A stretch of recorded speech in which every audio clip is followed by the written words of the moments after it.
This is Gamer Weekly, bringing you the latest of what the video game scene has to offer. On today's episode of Gamer Weekly, I have Dan Walters, lead developer of Peregrin. Hello, everybody, and welcome to another episode of Gamer Weekly. With me today is Dan Walters, who is one of the lead developers of Peregrin. Thank you so much for coming onto the show. Hello, no, thank you for having me. This is exciting. I'm really glad that I said the correct game. I always end up getting mixed up with things, and it's nice that I said Peregrin and not Paragon or something. So, thank you so much for coming onto the show. And we've been so before we started recording, him and I have been talking for like the past 50 minutes. So we're already like chummy, ready to go. So yeah, we've been laughing about some pretty dumb things. Yeah, that's what we strive for here on Gamer Weekly. So good. Tell me about Peregrin. What is Peregrin?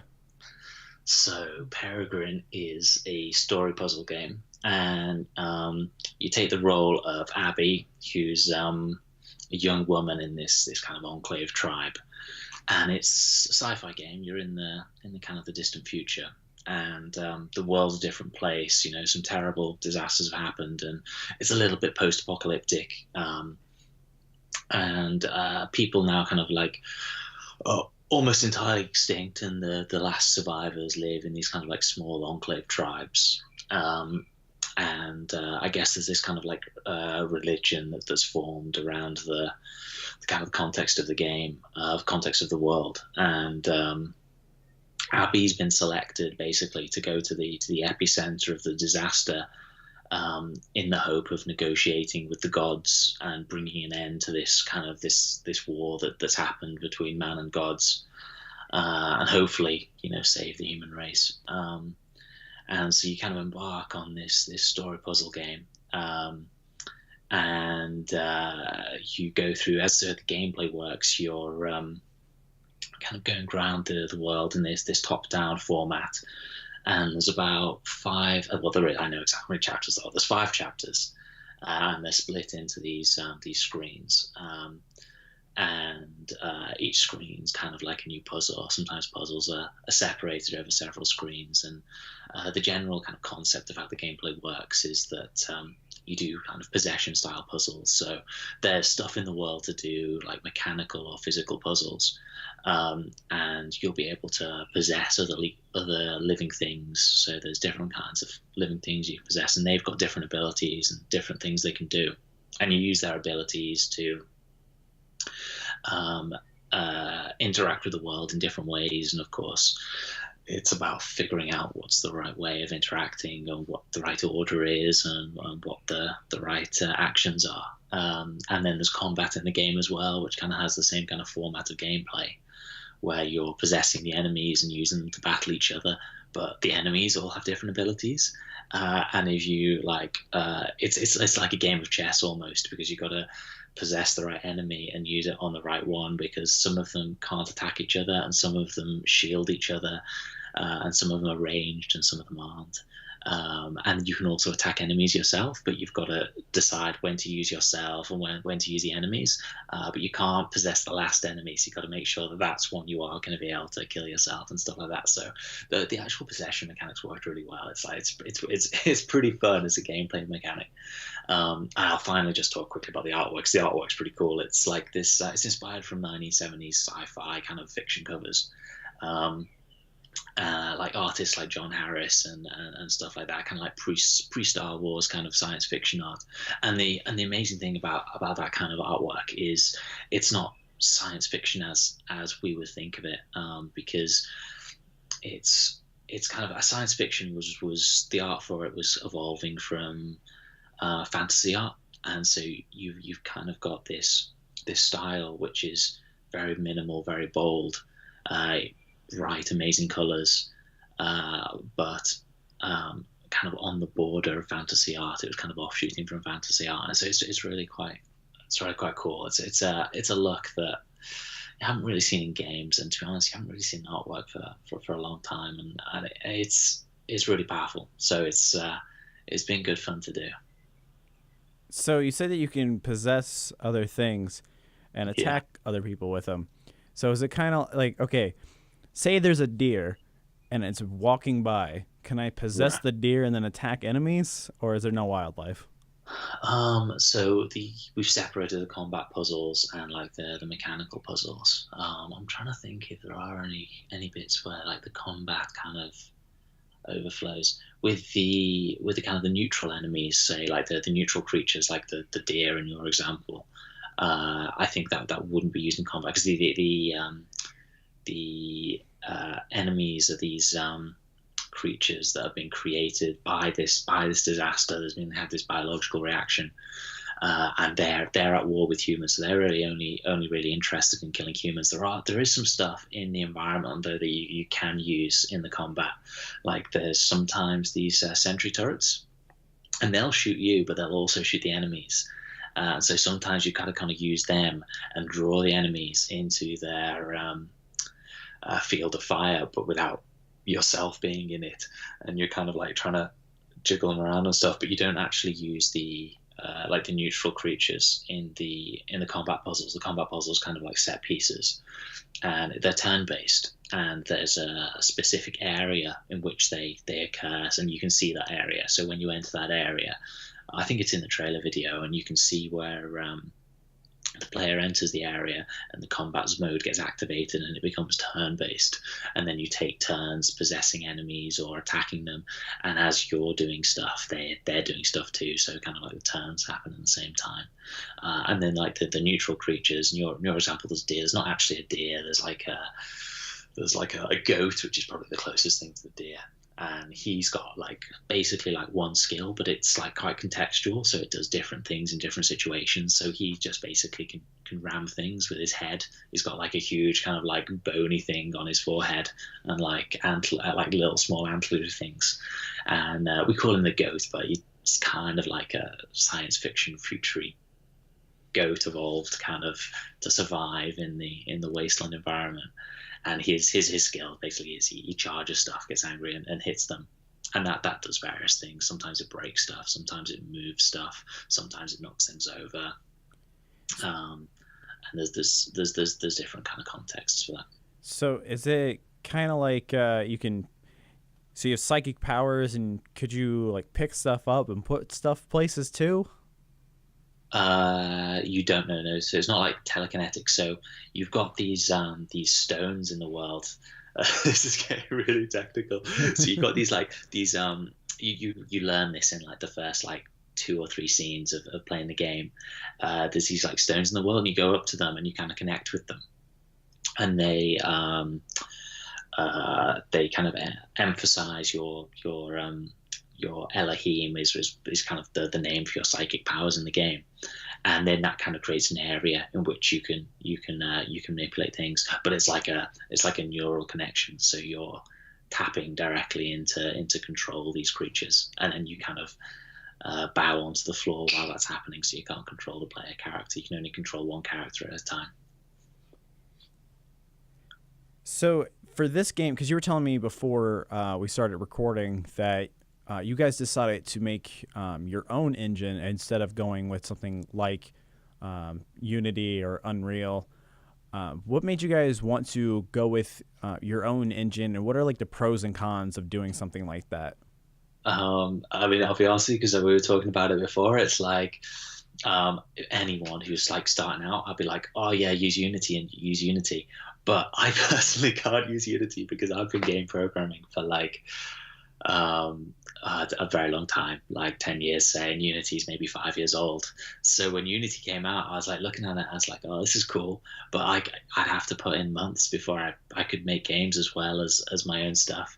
So there's a little bit of that, a little bit of like it being my strong point in that I've been making games and game engines for a very long time.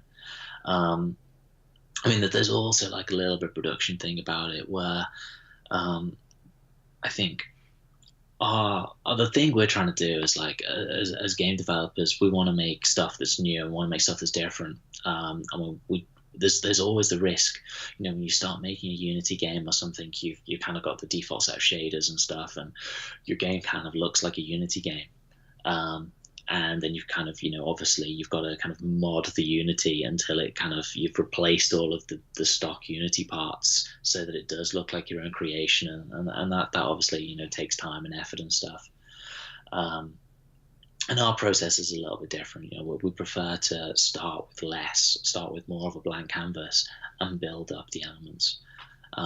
As like a designer as well, I think it's important that you start with, you don't make the whole game. You just make, when you're making a game, you understand what's important about that game, and you do a really, really good job of that important thing.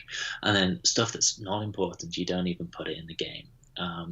And that's kind of a benefit of, I guess, starting with a slightly more blank canvas. Whereas Unity, it's quite easy to download a packet, download like a Unity package from the Unity store, or an asset or something like that, or even just tick a box, and you've kind of got a new feature. And I think, like, often on its own, from a game design point of view, it's kind of like not intuitive, but I think at the same time, it's true that when sometimes you can add a feature and you can say, well, the game is better with this feature than without it.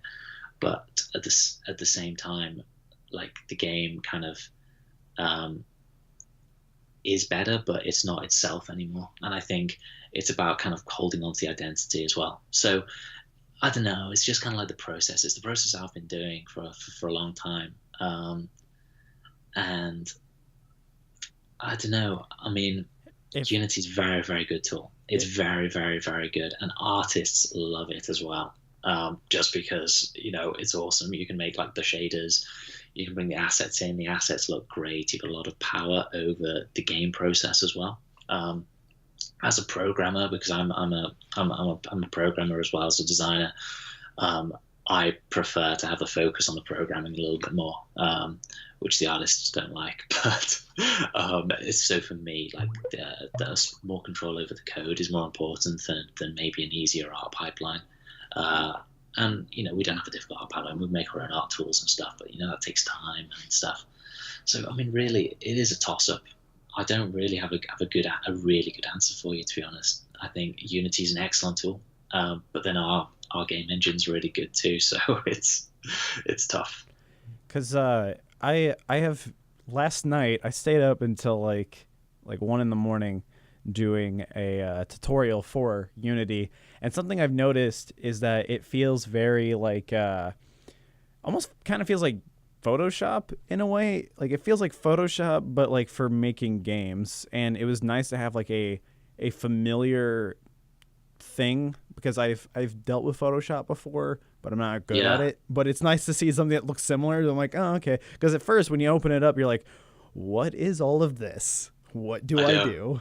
I know, it is the most incredible like tool package, and you've got like your assets page, and then you've got your shaders page, and then you've got your code pages, and then like you've got your build thing where it builds the game, packages it up, and makes a thing, and it's quite overwhelming. And I think like the thing about it is you don't know why all that stuff's important. You're like, what does that do? Oh right, okay, I understand why I don't understand why it's there though. And it's kind of, it's like a lot of programming now is done with like the idea that you kind of understand the convention of how something's done before you can really do stuff. So like you might understand what you want to do with the game, you might understand what feature you want to create or what problem you're trying to solve within the game, but you kind of got to do it the Unity way. You can't just kind of solve the problem. You got to kind of solve the problem in the way that works with the Unity system.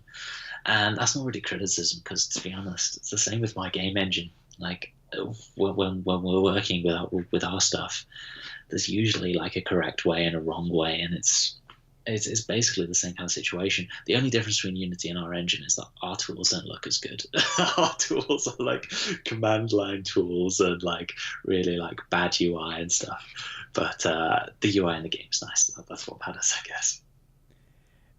So while playing Peregrin, like I've noticed in the trailer that there's two different perspectives that happen, like there's one where it's like a side scroller part, and it seems like it Yeah, yeah. happens more of like the cutscenes, and then there's the other part of the game where it has a top down perspective.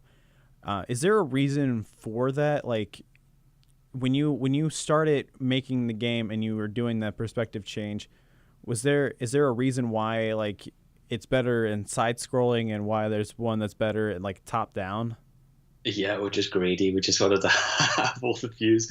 No, I think like so the game is top-down game, and that's how the game's played. Like you're playing it from the top-down perspective, and the side-on one is what we've been calling vistas. So there are like our vista shots, and every now and again there'll be like a story moment, and you'll walk off the side of one screen in top down mode, and when you enter the next screen, rather than entering in the same kind of camera angle, you're in this kind of this low down kind of landscape view. um, and usually they're always like storytelling shots. So we often have them at like the start or the end of a chapter, or sometimes kind of in the middle, and it's about kind of usually there might be a bit of narrative there, or just kind of telling the story of the world in kind of like a visual sense. And a lot of it is there just because when we were early on in the project, we did a lot of prototyping and we made a lot of concept art for the game. And we were really struggling with the perspective of the game. It's actually like I could talk for hours just on how much we put into figuring out what the perspective of the game would be like. But essentially, it kind of came down to this conflict of us wanting this kind of easy to understand game space, which you're actually actively playing and interacting in, and also this ability to portray the world you're in. And for the artists, of course, they would love to have every scene be a landscape scene, and have kind of this foreground, middle ground, background, far background kind of format. Whereas with the top down stuff, of course, you can have a little bit of foreground, but then the mid ground is kind of like as far as you can see because that's the floor.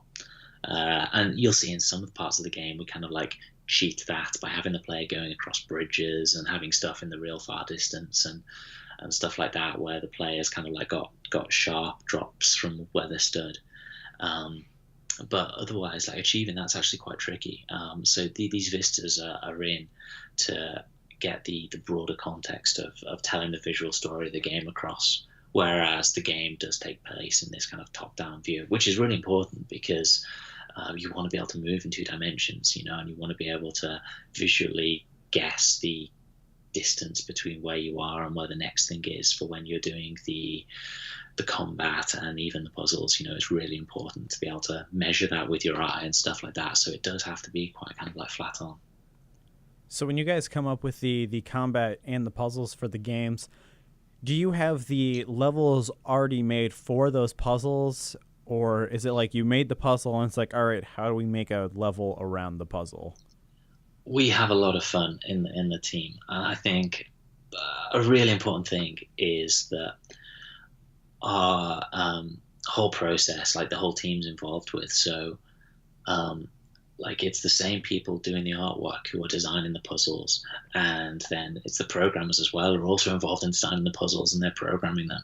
So everyone's kind of got a really strong understanding of what that puzzle is, what the artwork needs to do, how it needs to be laid out, what the important elements in the scene is, what the visual focus is, what we're trying to hint to the player. And there's a lot that kind of goes into these that kind of isn't really immediately obvious, but for us, it's really rewarding when we see someone do the puzzle and they just get what they're meant to do. They get what's important in the scene. They understand where they can go and what actions they might be able to take. And then they have to like stop, and the bits they're getting stuck on is trying to like work their way through the puzzle and figure out what the right order is. Even though they understand everything they can do, they're trying to like actually figure out the core of the puzzle, which is really rewarding, like because it's so hard to achieve, and we've been through like so many iterations of that.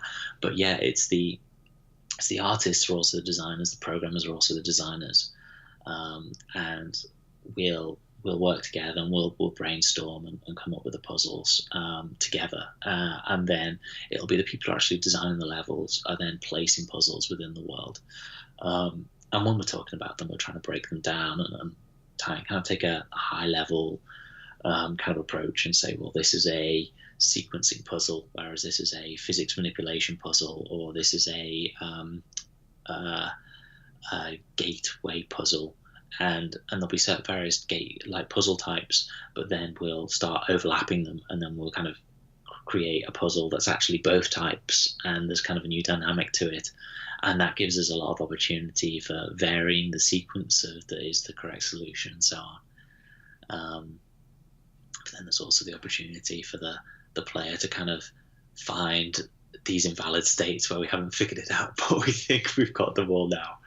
But yeah, like it's very much like an integrated process. So it's the whole team kind of are making the game, and then it's part of the team just write the code, and part of the team go away and go into Photoshop. But the actual creation of the content of the game design is very much like a whole team effort. So it's those puzzles are happening with everyone, and with those puzzles, we started early and we just made like a really simple puzzle, and then I think that it's also really important part of the process, because then you understand exactly like what the format is.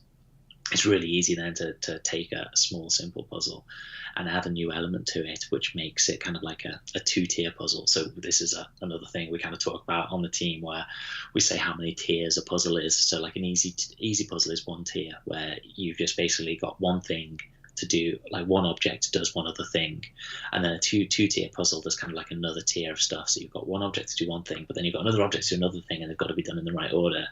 And then, you know, a three-tier one kind of is again, but when you can manipulate all of them at the same time, that's where the puzzle starts to get interesting, where it's figuring out what the right sequence of events is. So the final question that I have for you, I was watching a video game documentary a couple days ago, and I thought this was a really interesting question. Yeah. So what does Peregrin mean to you, and why do you want to do game development? That's a good. That is a good one. I think. Well, I'll start with why I got into game development. I started playing with Half-Life mods when I was 13, like Half-Life 1, and for me, game development was like I played games, and when I don't know how old I was. I must have been pretty young. I must have been like 11 or 12 when I suddenly was introduced to the concept that people actually made games. Like for me, like even though it sounds really stupid, right? Of course, you know, games have got to be made by someone, made by, you know, people have got to be making games. But for me, it's like, wow, someone creates this. Like, how is that even possible? How could you even start making a game? I couldn't understand how computers worked, really. I couldn't understand how you would make the game art. I couldn't understand any of the process. And so for me, there's still a lot of magic in that. Like for me, there's this kind of element of magic of like, how are these things made? How is the illusion created? You know, for me, it's a little bit like film effects and special effects there, in terms of or just films in general. Like, how is the illusion created? How is the these amazing moments done that completely absorb us and we can't see the seams, and how the strings working behind. So for me, I think that's what keeps me going in game development, is a little bit of kind of like childhood magic, if that makes sense. But for me, kind of Peregrine is a game I'd like to play. You know, it's I guess my answer to a lot of games that I've played that I have passionately enjoyed, and I get this feeling a lot when I play a really, really, really great game, and I just like, oh, I just wish I made this, you know. And I think that's it's kind of my response. It's like, right, you know what, I want to kind of contribute something. I want to kind of interact with those people who are making these incredible games that I really look up to. And that's like, you know, this is kind of like my contribution to this kind of game space. So Peregrine for me, it's about kind of telling a story, about interacting with that story and engaging with that story, creating a world, and also kind of creating this kind of gameplay style. Like, it is a single player game, but it's also the kind of game that I'd love to play with someone. It's the kind of game it's great fun to just sit with a friend and play it, like on one screen, and just take turns controlling, or even just watch your friend control and talk through the puzzles, and both be absorbed by the storyline and stuff. Like, for me, it's the kind of game I'd play with my girlfriend or something. It's and I don't know. For me, I kind of attach that thought to kind of like the great times I've had playing other games with people. It's So for me, that's what it's about. If that makes sense. It makes sense to me. That's the same reason why I wanted to even open up Unity in the first place. So yeah. I definitely understand. It's really nice to be able to, like, it doesn't even ruin like the magic of games for me. I say this like I'm like, oh man, I've seen it all. It's like I made a ball roll in a game. But still, like, knowing how that worked and everything, and like I think if anything, when you go through like even a simple tutorial, it helps you appreciate more of like what people are doing. Even if a game doesn't come out well, like you can still appreciate like the things that they at least try to do. And if some ideas worked, and it's like, oh well, you know what, I would like to do something that had a similar idea but improve on it. Yeah, I think I've got some of my favorite games are games that are absolutely diabolical, really badly put together, full of problems, but they've just got this one moment of genius, and you're just like, I just love just for that one moment it gives you, which no other game can do and has done. I really, really enjoy. I'm not going to name games because it's a bit mean to start saying, well, this awful game, they've messed everything up, but this one bit was absolutely superb. But it's like, some of the worst games are almost the best as well. It's and it's tough to do everything. It's really tough to make that complete masterpiece, like we were talking about before with Breath of the Wild and My One Firewatch. It's like, getting everything to work together is just incredibly difficult, and finishing everything and managing to find that balance where people understand and they don't left feeling like, oh, I just wish that was slightly changed, or the game would be so much better if they'd done that. And for me, that's a huge frustration when I play a game I absolutely love, and then I'm just left like thinking, but why didn't they just do this? There's nothing worse. After beating Breath of the Wild, which I actually talked about on the last episode, when I was talking then, I hadn't beaten Ganon yet, and this time I finally have. And all I could think about now, after like looking a little more into game development, is like, how in the world did they do this game? Like, there's just so much stuff that you can do, and there's so much to interact with. I'm like, man, this has got to take years to make a game like this. And so, if anything, it made me like the game more. It's like, I'm glad someone put their time and effort into something that was this crazy. Like, yeah, no, absolutely. I think, like, for me, there's something on top of that. Now, and your listeners won't know that we talked about before, and I haven't played Breath of the Wild, so like I can only say so much. But for me, like, I've worked in big studios before, and for me, the incredible thing is just how much it takes to have a really strong direction on the game, because obviously they'll have a huge team and there'll be hundreds of people working on the game. But to then have really strong direction and really strong game design that brings it all together and isn't just trying to be everything laid on top of each other, but really understands each and every important element and gets them to work together is really, really difficult. Like, it's so difficult to do when you've got a huge team, get everyone working in the same direction. And it's really hard to do in a big studio where you've got hundreds of people and you've got management and no one's really sure who's in charge. It's incredible. Because that's another thing too that people don't realize either, is that anytime a game is bad, it's usually because like nobody would agree on what exactly they wanted to do. Yeah. And you definitely see that in a lot of like AAA games, where if anything they do something that's too safe, and it becomes like a I don't want to knock the game and then have them on eventually. But it's kind of like how it's kind of like something like Destiny or something, where it's like the game's not bad, it's not good, it's more of just like a, this does what it kind of does what it it feels like they had something bigger, and then they couldn't agree on what exactly they wanted to do with it, and it just kind of ended up with like a game that was, for me, that was just so there. they just made Call of Duty. Yeah. But here's the thing, though, is that they had a lot of cool ideas. They had a lot of really cool things that I wanted to like explore and stuff. But at the same time, it's like you can have this cool looking world, but if you don't have something that like really motivates you to actually go and look through it, it's like, what was the point of making the world in the first place?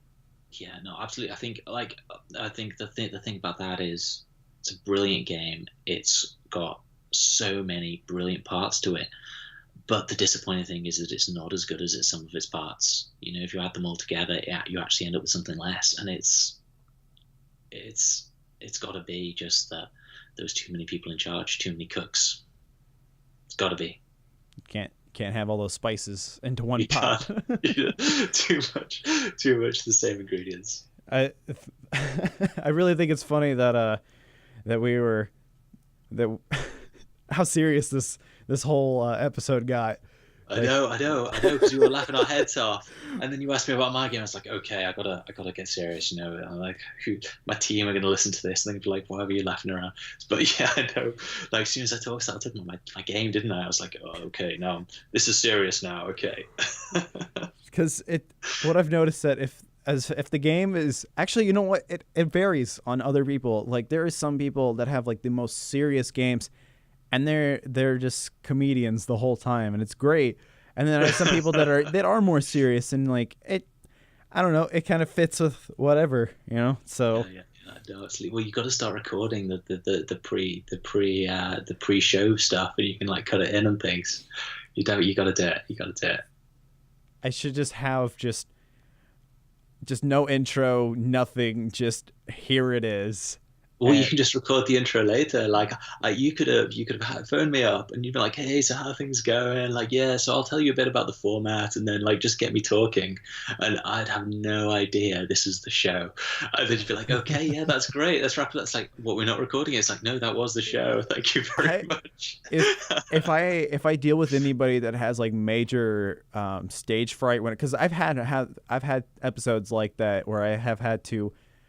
And I don't want to knock any of them. Like, I get it. Like, talking is, especially to people that you don't know, is extremely nerve-wracking. I'm used to it at this point, but there are still times where I'm like, man, I have no idea what I'm even doing right now. But I need to do that. Yeah, because there's some people that are like, they're really open before we start recording, but then the moment I start recording, they're gone, and it's like, so. But a little behind the scenes there, everyone's gonna get to hear that. So, but I know. I tightened up a little bit, to be honest. I did. I was like, okay, I'm being recorded now. Oh, okay. But like, yeah, I don't know. I think I've done a couple of these before, and it's just like, in my head, I'm just a little bit like, okay, just don't think about it. Yes, it could all go terribly wrong, but just don't think about it. And you were pretty good. The pre-interview was good because you chilled me out and made me comfortable and stuff. Very, very skilled pre-interviewing. Thank you. I didn't pay him to say that, so anyone listening, I didn't tell him to say that, so that's really flattering. So I guess just to wrap everything up, go buy Peregrin. It's out for PC. Maybe it'll come out for consoles. Well, it's not out for PC. You can pre-order it. Yes, you can pre-order it. It's gonna be it's out soonish. We'll say this summer. I think we haven't announced like a proper release date yet because we don't know. Although have they? I think that the publisher might have actually said the wrong release date, but it's this summerish. We don't know the exact date yet, and yeah, we'll maybe consoles too. We'll see how it goes. Because the game is being published by Green Man Gaming, and on their website it says coming soon. So you're good. If well, I think they did a blog post where they said a date and it was the wrong date, and then it was only the date for like a few days, and they just posted that blog post in that time. But yeah, I think we'll just say coming soon, and this hasn't been announced, but it's going to be this summer hopefully. So hopefully no later than that. just don't Half-Life me where the game never comes out. Well, did they ever say they were going to release it? Like, I'm so way ahead of those guys. So they I remember it got leaked, and there was all the Half-Life 3 folders, and the conspiracy just got deeper and deeper. But I don't know whether they actually said. And Gabe has said now, yeah, like we can't release it just because the hype's too much. Like, we might actually lose face if we release the game, and we don't need the money because we get so much money without making the game. So I don't know. Like, I don't think it's happening. I think they made it, and they were like, yeah, cancelled. I reckon it's happened. I hope they just. It always comes back to Half-Life. I feel like I've talked about Half-Life 3 so much. I think overall that it might. I think it's gonna come out. It's just gonna come out when you least expect it to, and then because that like at this point, if it came out and like nobody knew that it was gonna come out, I don't think that the hype would really catch on to it. Now, if they were like, "Oh, it's coming out," they just have to stealthily release it, and then people are gonna be like, "I don't know." Or just like release it on their store, but then like don't put it on the storefront page and just like wait for people to find it, kind of thing. That would honestly, Valve, if you're listening right now, you're probably not, but if you are, come on to the show and talk about Half-Life 3, but don't talk about let's make it something completely different. But I think that's what they'll do. I think they'll just be like, we'll just release it, and it'll just kind of just pop there. I have dreams where a game comes out, and I just wake up disappointed. So that's where it's got. Like I never have dreams about anything like any other games except for Half-Life, and it's become like I don't even know how I feel about it anymore. That's just like it's sad. It's like I don't even know why I even think about it anymore. But then somebody's like, "Oh, here's leaked stuff," and then the whole thing starts up again. Like, I'm just glad I heard something about it, and then like it was a lie. I'm like, I'm so disappointed. Well, I mean, it's going to take like quite a lot of people to make Half-Life 3, so we're going to hear about it before it happens because they're going to have to hire people to do it. Because I think there's only like the last I heard, there's only 120 people who actually work at Valve. And usually like the games are made by external people anyway, like they'll partner with someone. Like I think Left 4 Dead was made by another studio. I think it was made by the people who made Evolve, and it was yeah, so it's like people at Valve I think work on it as well, but then most of it happens on an external studio, and it's like, so they don't actually have, I mean they're making Dota in-house I think. Yes. Well, no, there's someone else helping with that too. It's like something Frog or something. I'm really losing all credibility right now. Yeah. So I don't know. We're gonna know. They'll start hiring people to do it, right? It's gonna be like Apple hiring like car designers and stuff, and then like a few years later, it's like, oh yeah, they're making electric cars, but we kind of already knew that. I think we'll know before it happens. Which is why I never think it's going to happen. It's not going to happen. If it does happen, I think the one thing that every video game fan deserves is a well-made documentary on the history of Half-Life 3, because that has to probably be the most interesting story of any game development company, honestly. Well, they are the most incredible game development company, right? I mean, that is very true. Did you read there's a blog post on the Valve blog ages ago that talks about like one of the guys at Valve who's talking about like Gabe's history and how he was at Microsoft, and he was fascinated by how it was Doom or Quake or something is installed on more computers than Windows was, and he was like, wow, like it's this tiny little company that there's hardly anyone working there, and they have got a more successful product than all of Microsoft. And he's just like, what the, this is just incredible. and that was obviously that's the company he's gone and made, and he's all about having very small number of people operating a huge business, and there's no one more successful. I honestly can't. I mean, in the games industry, there's no one more successful than that. It's such a tiny company doing so much business, and it's incredible. It's so weird too. Just like just to tie it all together. I mean, if it wasn't for him, like you guys wouldn't even, if you had a platform to put your, it would be completely different now. Yeah. Like if it wasn't for it. So if anything, everybody has Gabe to thank for any indie game person, because they have a platform to put their games on. well, exactly. I mean, I don't know. There's other places, but yeah, no. Steam is the home to a lot of gamers. A lot of gamers. But wasn't the I think I read once that with Half-Life 1, they actually like what in the development process they basically like deleted all the code and started again at one point because they got like, oh, it's not working, we need to start again, which is just crazy. I'm sure you did that during your Unity tutorial once or twice, but